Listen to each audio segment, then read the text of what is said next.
हे सगळं बघून म्हातारीला अटॅक नाही आला का? अरे भोपळ्या टुणूक टुणूक ही गोष्ट आपण ऐकलीच आहे.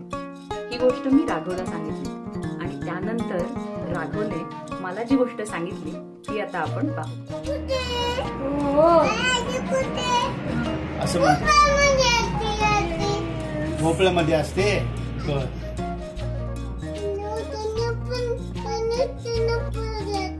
टुन्नू टुन्नू आजी भोपळ्यामध्ये पुढे जाते. बर, ओके. अजून पुढे गेला कोण भेटतो? आता बका मारतो. असा फटका मारतो. बुक्का मारतो. बरोबर. पुढे काय होतं? काय कोण भेटतं पुढे? वाघ. असं करतो वाघ. बर, ये वाघ इकडे, असा वाघ करतो. मग वाघाला आजी काय म्हणते? थांब म्हणते आजी.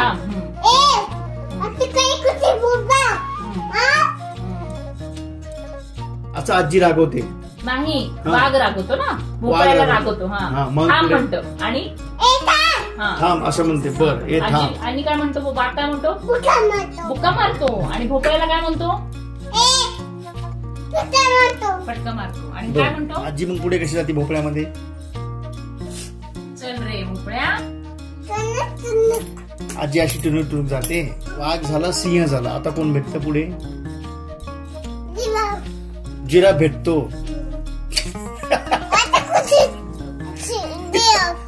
जिराफ भेटतो.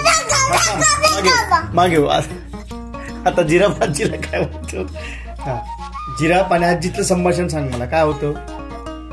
जिराफ काय होतं आजीला? भोपळ्याला आजीला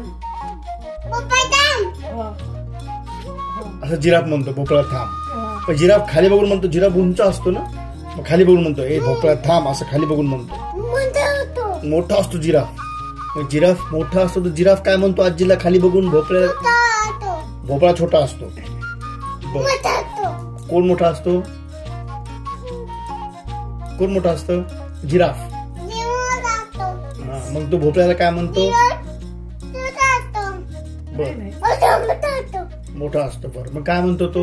मग तो काय म्हणतो भोपळ्याला? भोपळ्याला काय म्हणतो? ए भोपळ्या थांब म्हणतो. बर, आजी कशामध्ये असते?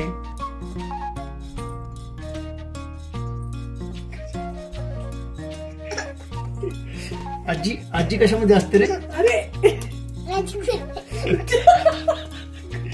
आजी कुठे असते?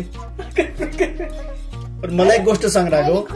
गोष्टीमध्ये इकडे बघ ना राघव, तू कुठे? इकडे बघ ना राघव.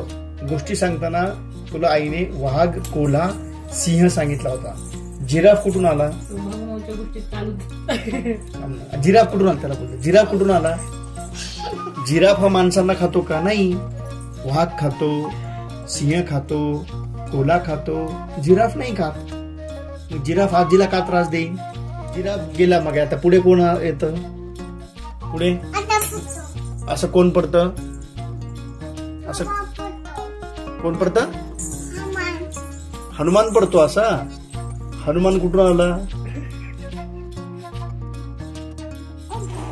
असं. बर, तो पण आजीला थांबवतो का? हनुमंत आपण आजीला थांबवतो. हनुमानच्या मागे काय असते? शेपूट. बर, मग हनुमान आणि मग भोपळ्याचं सांग काय कॉम्बिनेशन आता जे आम्हाला माहिती नाही.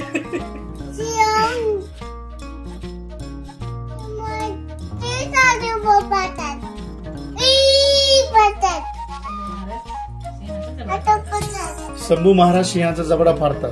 बापरे, हे सगळं बघून म्हातारीला अटॅक नाही आला का? म्हणजे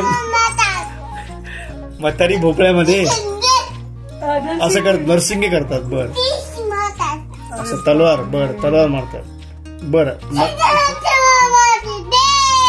जय संभाजी महाराज. बरं, म्हातारी भोपळ्यामध्ये तिथं काय होतं?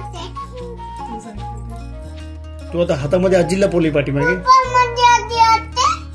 अशा पद्धतीने राघवने सांगितलेल्या गोष्टीमध्ये सिंह, वाघ, हनुमान, नंतर शंभूराजे हे सगळे आलेले आहेत. तर तुम्हाला काय वाटतंय? म्हातारी आजी जिवंत राहील? तर मला कमेंट करून सांगा आणि चॅनलला सबस्क्राईब करायला विसरू नका. थँक्यू.